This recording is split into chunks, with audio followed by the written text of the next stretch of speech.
Bien, mis amados hermanos. Continuamos con las exposiciones. Los que estén preparados me avisan y los que no hayan asistido, pues ya tenemos solo hasta la próxima semana. Porque después ya trabajamos con cuestionarios para aportes y exámenes. ¿Ya? Recuerden que vamos a tener, bienvenida, vamos a tener otro lunes más, que es el del feriado de carnaval, que también se va a perder ese lunes. Entonces es importante que ya, igual ya mi hermana Elizabeth le mandó un mensajito, que es importante que asistan, que no falten, porque se va a perder de muchas cosas que cada uno de nosotros aprendemos, porque ustedes traen una exposición y hasta yo aprendo de aquella. Y con respecto a las exposiciones, hermanos, presten mucha atención en esto. Aquí estamos nosotros aprendiendo, ¿verdad? Todos estamos aprendiendo y aquí no estamos predicando. Que quede muy claro eso, que las exposiciones no es una prédica, no es un mensaje que vamos a llevar. Vamos a hablar de la investigación que nosotros hemos hecho o de la investigación que hemos leído. Eso es. El éxito o la parte más importante de las exposiciones es que usted sepa lo que está hablando, que usted aprenda de lo que usted ha investigado o ha leído. Esa es la parte importante de las exposiciones, que usted sepa lo que está hablando. No es una prédica, no es lo que yo ya sé o lo que yo ya me recuerdan siempre los predicadores, los pastores, los hermanos. No. Esta exposición es una investigación que yo la leo y hablo lo que entiendo de aquello. Una exposición no es leer tampoco, porque no es una lectura, ¿verdad? Puedo leer un poquito, pero le saco una información con mis palabras. Esa es una exposición, no es una prédica. Y el segundo paso que es importante para la exposición es que usted pierda el nervio. Que usted pueda hablar y pueda dirigirse a un público o a los hermanos que también conocen, pero cuando nosotros venimos al frente, sabemos que los hermanos también conocen, que los hermanos nos están enseñando lo mismo, entonces mi hermano también sabe, no es que yo solo estoy aquí al frente, yo me las sé todas, y ustedes no, ¿verdad? Todos sabemos de palabra. Amén. Y en el caso de la hermana, por ejemplo, la hermana Marta Mosquera, voy a poner de ejemplo, la hermana Marta, ella se expresó muy bien, ella tenía una curiosidad, una duda, no sé cuántos vieron la grabación los que no vinieron. Ella tuvo una duda acerca de por qué el profeta Daniel, porque ella le tocó Daniel, ella se quedó con esa duda y aquí la vino a despejar.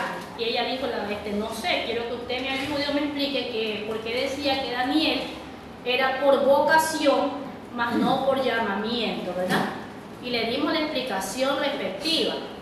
En realidad no es que dice la palabra de Dios que él no fue llamado, no, todos los profetas tuvieron un llamado. Pero en el caso de Daniel, él lo hizo por vocación. ¿Por qué? Porque él nunca perdió la comunión con Dios. A pesar de la orden del rey de aquella época, Nabucodonosor, él igual siguió orando 3 veces al día frente a la Jerusalén, ¿verdad? A su ciudad. Y también dice la palabra de Dios que él no se contaminó con nada, ni los alimentos de aquel lugar. A diferencia de los demás, del resto del pueblo que fue esclavizado, que ellos sí, incluso unos fueron idólatras también, participaron de las cosas que ellos practicaban y comían lo que ven. En cambio Daniel no, hasta en eso él se guardó. Por eso le llamó por vocación, porque él nunca perdió esta comunión con Dios. Amén. Entonces, después que tenemos claro esto, vamos a continuar con las exposiciones. Recuerde que no es una presión, usted va a exponer lo que usted se acuerda que leyó. Si leyó un poquito, pero lo interpretó bien y usted le puso bien, obviamente yo le voy a poner 10. No puedo ir acá al frente y hablar algo que ni yo comprendo, ¿verdad? Tengo que comprender lo que estoy hablando, lo que estoy diciendo.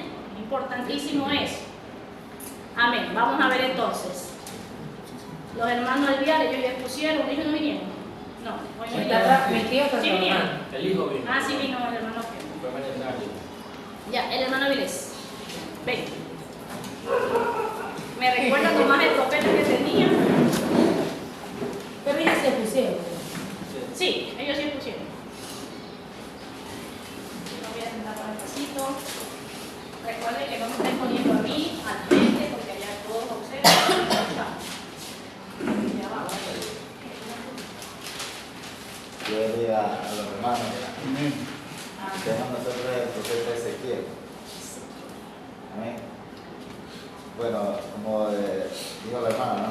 Yo no voy a lo que tuve y mi esposa va a ver todo el profeta Ezequiel fue un profeta cautivo que nació en Jerusalén, fue llevado por el rey Nabucodonosor hasta Babilonia.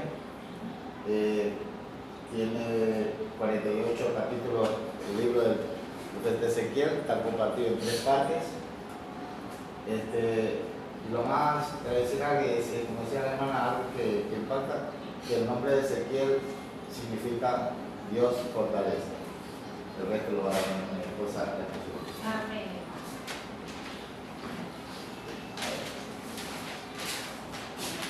Dice hermano, hay que leer, yo tengo una notita por si estás en el video.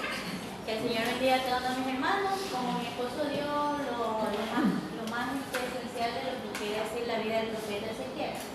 Dice que fue escrito aproximadamente en 593 al 571 a.C. El lugar del ministerio del profeta fue en Babilonia y allí fue llevado cautivo junto con el rey Joaquín.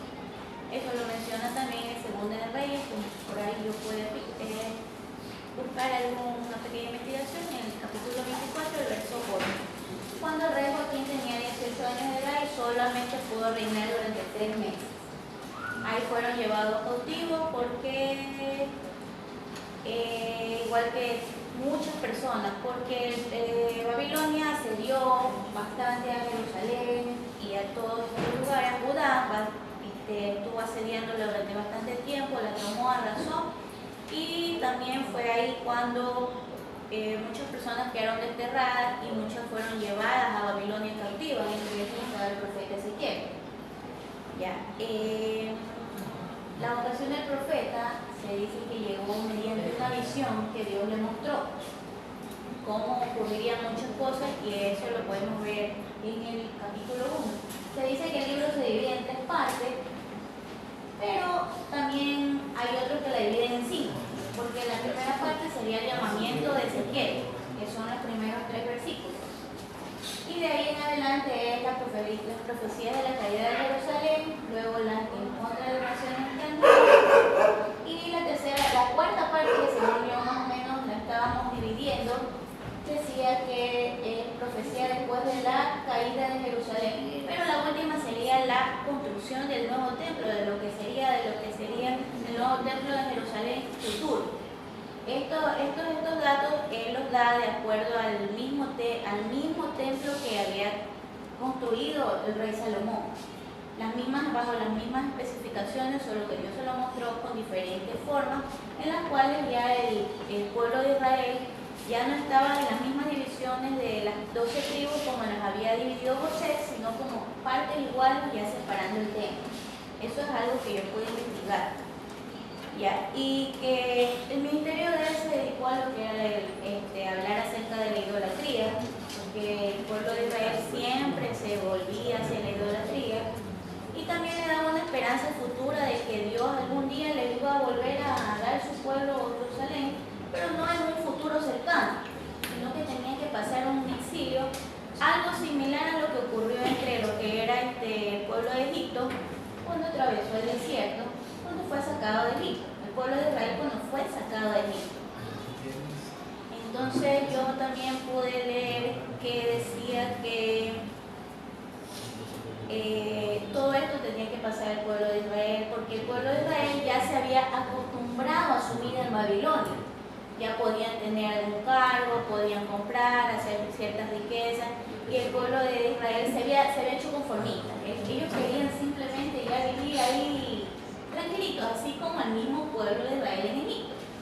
Entonces, Dios siempre les estaba hablando a través de sus profetas que Él los quería como un pueblo destinado a ellos sin volverse a dioses paganos ni nada de eso.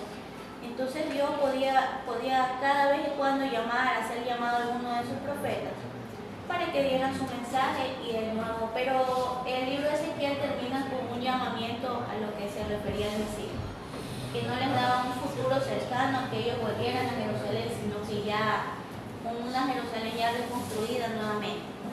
Y bueno, lo último que pude leer también es que Ezequiel fue uno de los que murió como un mártir, fue uno de los profetas que murió como mártir. Lo mató un rey. No dice, no especifica cómo fue la muerte, solo que un rey dio la orden para su asesinato. Eso es todo lo que podemos hacer.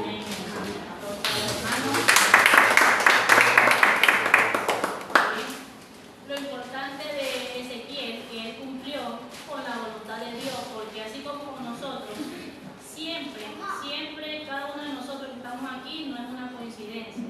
Todos tenemos un propósito. Y él, el día que muere o el día que el rey lo manda a matar, pudo cumplir hasta la última visión que tuvo. Porque a Ezequiel también se le aparecieron ángeles. Y él no podía creerlo porque él siempre solo era su llamado por visiones. Él decía que estaba dormido, no entendía esta parte. Sabemos todos que es una visión, ¿verdad? Una visión no estamos dormidos, ¿verdad? Porque ahí sería un sueño. Estamos despiertos. Cuando es una visión es que estamos despiertos. Aunque estemos con los ojos cerrados, pero estamos despiertos, o sea, eso se llama visión. O sea, un éxtasis. Exacto, un éxtasis. Porque si nosotros estamos profundos dormidos, entonces ahí ya vendría a ser un sueño, eso no es visión. Visión es lo que vemos cuando estamos despiertos, aunque estemos con nuestros ojos cerrados. Amén. Entonces eso le pasaba a Ezequiel específicamente, ¿no? Él estuvo en esta parte que la hermana decía, cuando él viene cautivo y a dar el mensaje al pueblo de Israel. Recordemos que allí no era todo Israel, ya se habían dividido las tribus, ¿verdad? Eran 500 años antes de Cristo, ya estaba dividida la tribu y él específicamente estaba solo en las 2 tribus que gobernaban Judá, solo en las tribus de Judá, las otras 10 estaban del otro lado. Entonces allí es donde viene cautivo, porque a veces suele haber una confusión y se dice que los profetas o estos profetas estuvieron llevando el mensaje a todo el pueblo de Israel, y no era todo, solo una parte, las 2 tribus, solo Judá, las otras 10 estaban separadas del otro lado y ahí no gobernaba en cambio este rey, ¿verdad? Amén. ¿Quién me falta? El hermano José Luis, el hermano Wilson, el hermano Yayena, el hermano Rey le da la próxima, el hermano Yayena.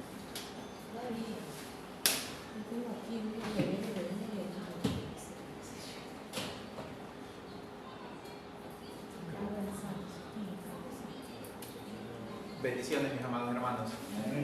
Me toca acerca del profeta Abdías. Abdías tiene solamente un capítulo y 25 versículos. Según los historiadores, aproximadamente entre el año 800 o 700 a.C. Se resume en la profecía de Abdías en 2 partes.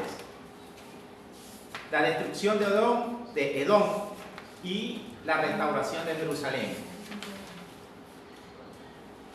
Aquí vemos de dónde sale este pueblo, esta nación, Edom, de dónde salen los edomitas.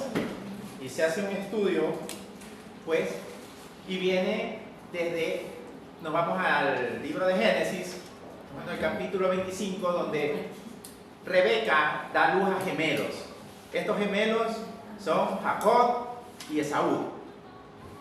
De ellos, uno de ellos es descendiente de la nación de Israel y Esaú es el descendiente de los edomitas. Dice en Génesis que Jacob le compró la progenitura a Esaú y también que Jacob engañó a su padre.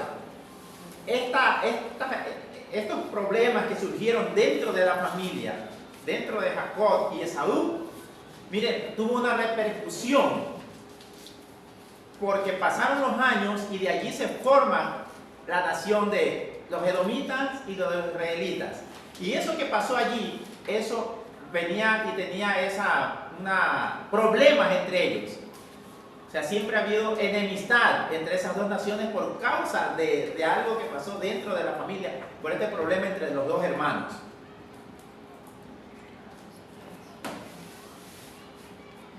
Ahora, pasaron muchos años. Cuando Israel cuando sale de Egipto, tenían que pasar por ya la nación que había hecho Esaú, los edomitas. Pero dice que los edomitas no les dieron permiso para que pase por su territorio, siendo hermanos, porque descienden de Isaac, de Abraham. No les dieron permiso. El pueblo de Israel tuvo que rodear el territorio de los edomitas para poder avanzar. Sin embargo, dice que ellos se portaron mal con los israelitas en ese entonces también. Hubieron así medias repercusiones de que los atacaron por la retaguardia. Este pueblo de Edom también fue orgulloso por la manera donde ellos vivían de pronto, porque dice que ellos ocuparon una parte donde tenían su capital o su ciudad llamada Petra, que era en una montaña que era de muy difícil acceso. Era prácticamente que no lo podían invadir. Podían llegar ejércitos, pero no podían invadir, no podían llegar a su territorio. Entonces ellos los hacían sentirse orgullosos, que nadie lo podía ir a alcanzar a ellos, porque para llegar a esa ciudad pues había que pasar por unos desfiladeros que muchas veces tenían 3 metros de angostura. Entonces muy difícil que ejércitos de otras naciones puedan llegar a donde ellos. Tal es así que en la invasión que hace los babilónicos, dice, cuando vieron, aquí viene que cuando los babilónicos invaden Jerusalén, ellos no ayudaron a sus hermanos los israelitas. ¿Qué pasó aquí? Que en vez de ayudarlos, ellos se enorgullecieron, o sea, ellos se sintieron alegres. Viene que en vez de ayudarlos, se sintieron alegres y peor aún. Dice que ayudaron a asesinar a los israelitas cuando comenzaron a huir, porque ellos en su huida pues quisieron ir a estas ciudades que eran fortificadas, pero no los dejaron. Entonces ahí viene esa enemistad y eso el orgullo de este pueblo era por eso, porque vivían en esa parte que no los hacían que los ejércitos extranjeros puedan llegar a donde ellos.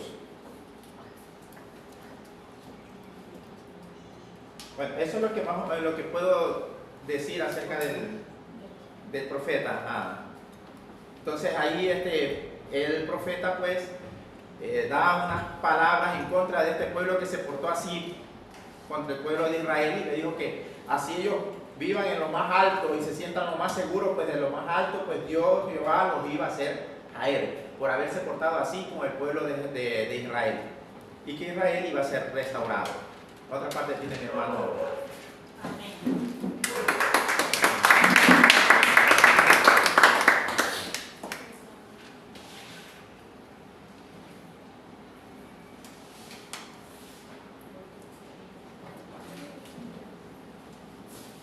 Dios bendiga.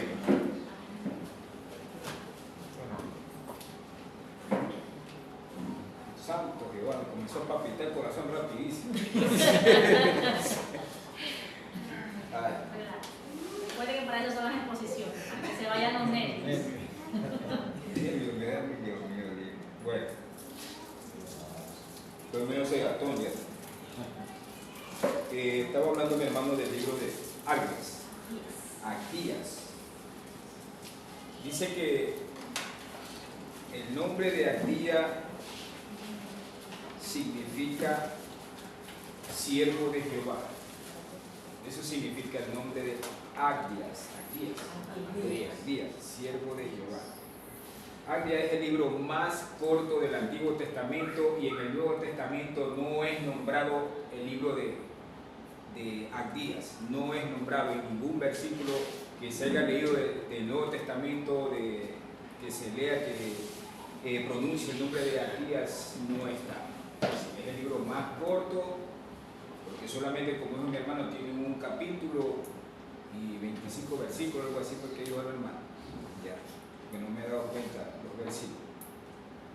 Ya. Agías fue probablemente un contemporáneo de Elías y Eliseo, probablemente. La fecha de la escritura es igual de difícil de determinar, aunque se sabe que está ligada al ataque de los edomitas contra Jerusalén descrito en el versículo 10 al 14. Al parecer, Agrias había escrito poco después del ataque a Jerusalén.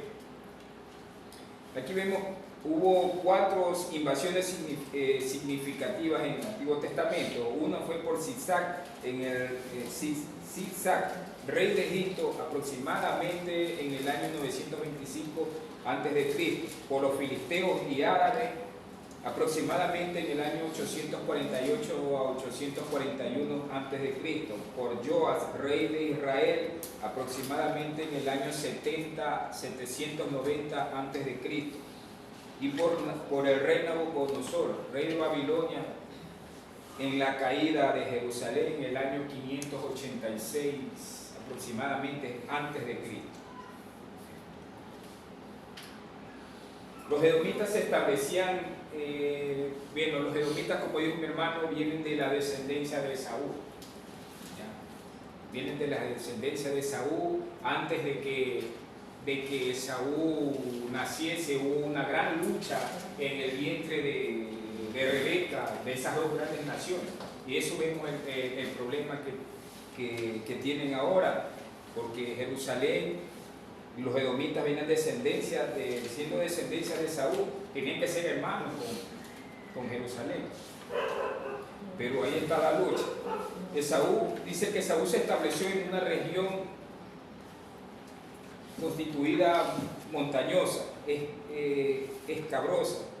Dice que estaba al sur del mar Mediterráneo. Eso está en Génesis capítulo 33, versículo 16. Y Edom en griego quiere decir Idumea.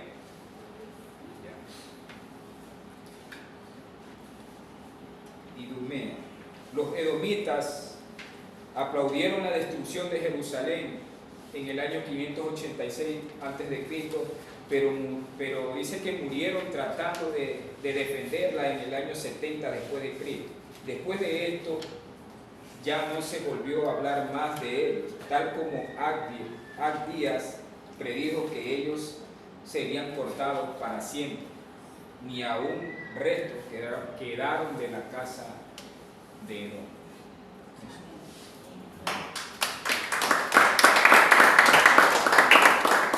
De esta parte podemos rescatar entonces, como decía el hermano, la descendencia que sale de los edomitas.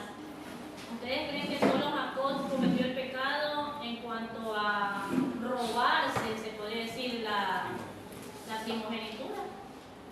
¿O Esaú también? Pero se considera robo. Porque se hizo pasar. ¿Solo Jacob fue el que tuvo la falla o Esaú también? No hubo perdón.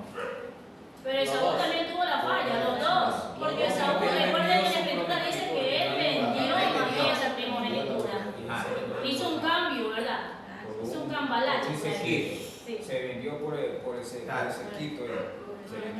¿Verdad? Entonces no solo la realidad de esto es que no solo Jacob es un ladrón, un usurpador, bueno, porque se dice que el nombre de Jacob significa usurpador. Pero Esaú no quería la primogenitura, no la quería. No la quería. Él estaba consciente como que le tocaba, pero como que me daba lo mismo. No la Sí, quería. como que no tenía ese anhelo. Porque Yo me imagino que él, pensamiento humano, que el menor iba a respetar por su trayectoria, eso ya venía por ser el mayor, por las demás descendencias que los menores respetaban a los mayores. Me imagino que Saúl dice, bueno, él me tiene que respetar porque yo a soy como el le menor. lugar, como toque, igual no tiene que respetar. Exacto. De pronto se confió. Exacto. Entonces esa sería la razón importante. Él fue muy confiado en esa parte, dijo no va a pasar nada, cambió la comida, no pasa nada, mejor dame un plato de comida, tengo hambre, y nada va a pasar y todo sigue igual. Pero los planes de Dios ya están establecidos, ¿verdad? Siempre. Entonces, lo que el día le dice aquí, o lo que el día, o por qué fue llamado con un capítulo tan corto de los profetas menores, es que él tenía que llevar igual el mensaje de arrepentimiento para aquella nación. algo más que se me pasó. Herodes el Grande también era edomita, era descendencia de Saúl. Porque eso yo estuve investigando y dije, wow, Herodes, porque dice que desde ahí viene, pues del tiempo antiguo al Nuevo Testamento, cuando Herodes el Grande mandó a que asesinaran a los niños de 2 años, porque él era un edomita también, o sea, era de descendencia. Yo estuve investigando eso, wow. Y los edomitas se caracterizaban siempre por ser orgullosos, que ellos eran los únicos, que los que tenían, los que vivían en las mejores tierras. Entonces ese era el pecado más grande de ellos, el orgullo. Entonces a ellos también, miren que a ellos también incluso les llegaba la palabra de Dios, que si se arrepentían, también podían salvarse de los juicios que venían, ¿no? Pero sin embargo, no lo hicieron. Yo tengo Hubo una juicio pregunta. para ellos. Una pregunta que siempre, porque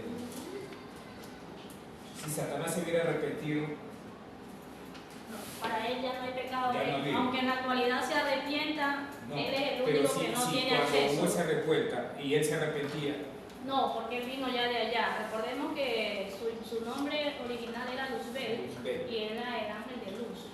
De hecho, era el ángel el que le llevaba la alabanza a Dios. Tenía fue el ángel, cuando se crearon todos los ángeles, ahí mismo la parte de arqueología, ¿verdad? Cuando se crearon todos los ángeles, él fue el más hermoso en todo, no solo en su vestimenta, porque el libro de Ezequiel lo describe, ¿verdad? Cómo estaba vestido de púrpura, de todas las piedras preciosas. No solo eso, hasta sus alas eran las más hermosas, tenían algo diferente. Entonces perdió todo, prácticamente perdió todo. Y aunque se arrepienta, que el Señor lo reprenda, ya no tiene perdón. pero por eso digo, si se arrepentía arriba, tampoco no le aceptaba. Tampoco, ya estaba el pecado. Por eso que es la santidad de Dios.